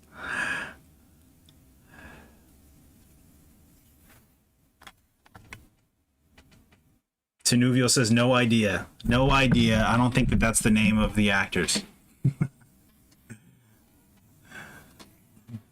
I'll read it again here. Who played the odd couple in the 1968 film The Odd Couple? Candace got it right here. We got Jack Lemmon and Walter Matthau. That is the correct answer. So Candace has one, Kathleen has one, and Shewind has two. So we'll do one more question after the movie. If Candace or Kathleen get it right, we'll just do one sudden death question, and then that'll be it. So Kathleen with one, Candy with one, and Shewind with two.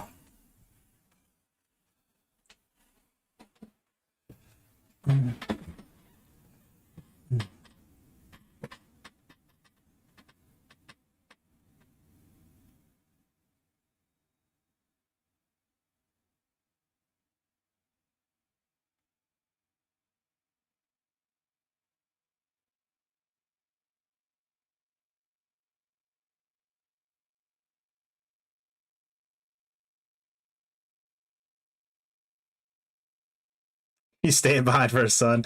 I love this too because I thought the movie was gonna end literally with him going back and like living with them. I really thought that that's how it was gonna end. Is him actually living in the jungle and then showing it later on in the movie, like him has a family in the gorilla jungle or whatever. I love the subversion of the kid just stabbing him. It's so funny.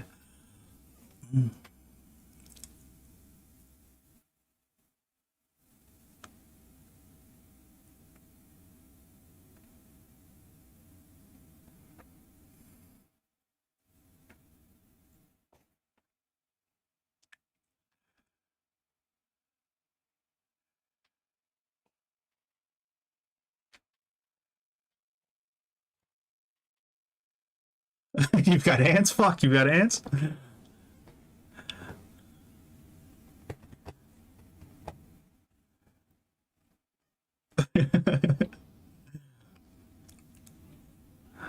Guy's just stabbing him in the back.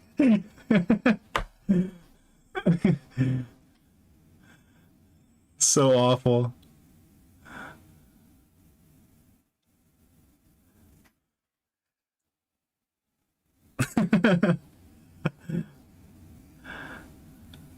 You put those hands to use, Four Leaf.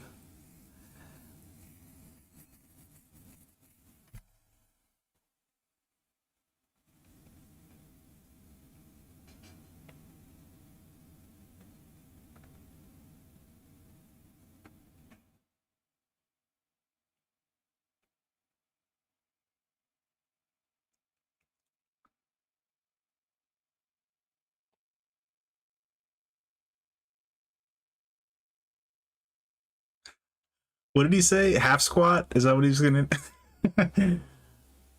The kid's like, I couldn't kill you, damn it.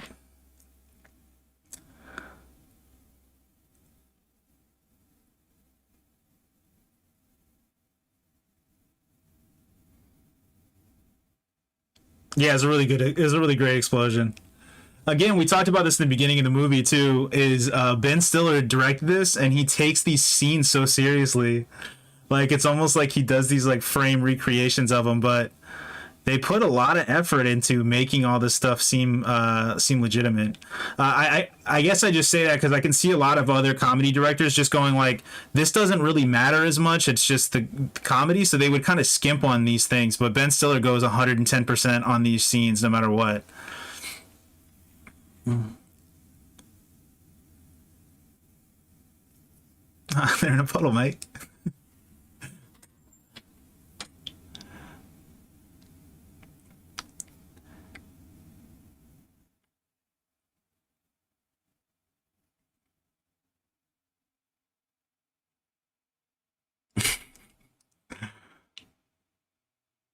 Oh, he finally got tears.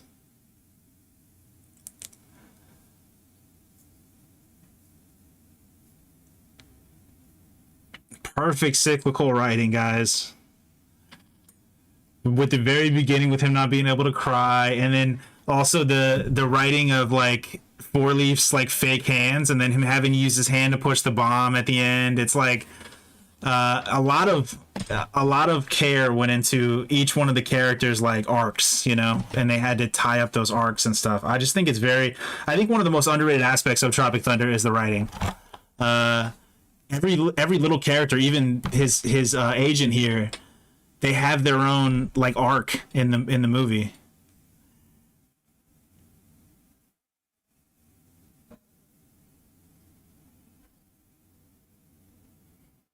And the TiVo saves the day.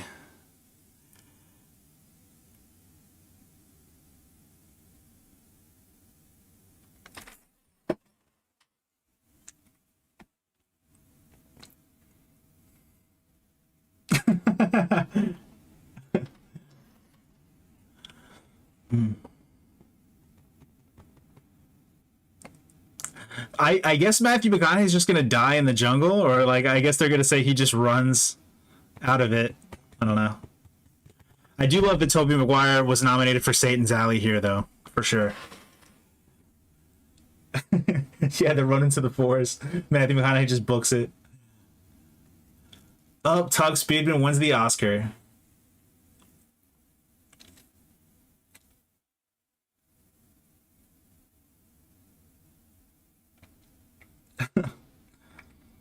So now Jay Baruchel's dating Jennifer Love Hewitt when he said that Kirk Lazarus was dating her earlier.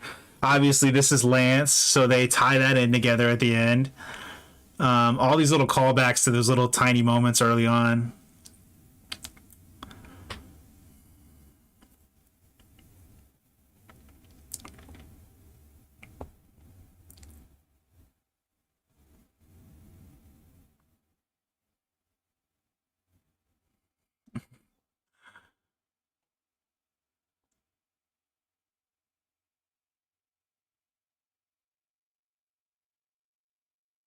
Nutless monkey could do your job.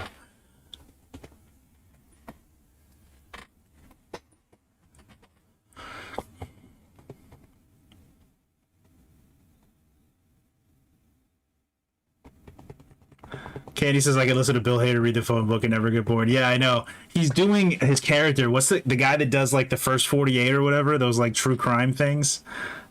He's doing his impression of him in this movie too. That's the voice he's doing and stuff. But yeah, he's like one of the kings of voice work. And now we get the infamous Tom Cruise.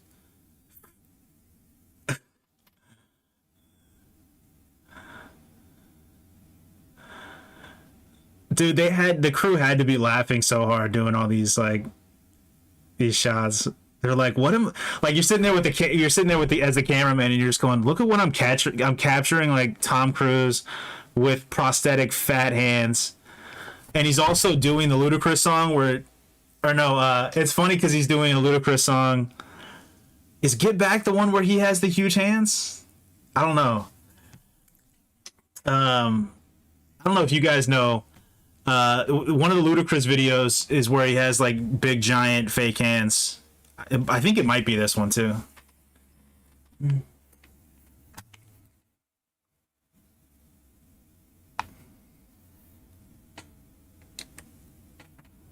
All right. All right, we got Tom Cruise dancing here.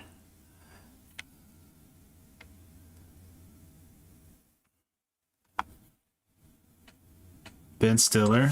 Yeah.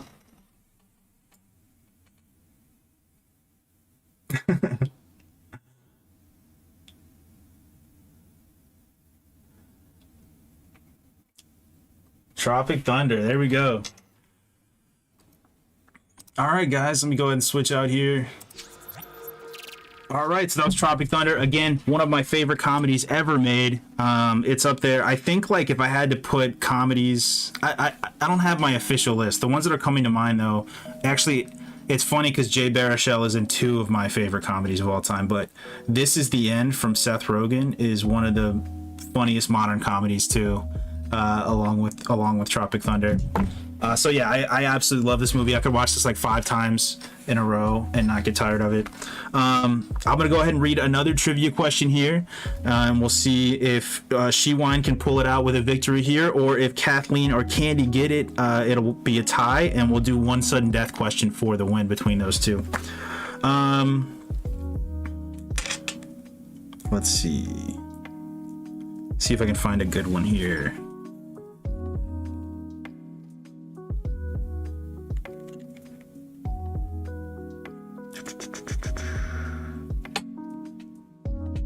Okay. All right, here's the question. Mr. Brown, Mr. White, Mr. Blonde, Mr. Red, Mr. Blue, Mr. Orange, and Mr. Pink. Who is not in Reservoir Dogs? So out of the names that I just said, which one of these is not in Reservoir Dogs? Mr. Brown, Mr. White, Mr. Blonde, Mr. Red, Mr. Blue, Mr. Orange, and Mr. Pink. Who is not in Reservoir Dogs? So which of those colors is not a character in Reservoir Dogs?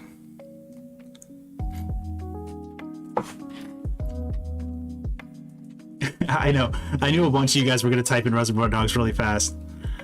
So Candy says Mr. Blonde. That is not correct. Mr. Blonde is a character in Reservoir Dogs. And She1 says orange. That is not correct either. So we can start throwing some colors out here. Let's see if we can get an answer. Who can get an answer first? Mr. Brown, Mr. White, Mr. Blonde, Mr. Red, Mr. Blue, Mr. Orange, and Mr. Pink, who is not in Reservoir Dogs.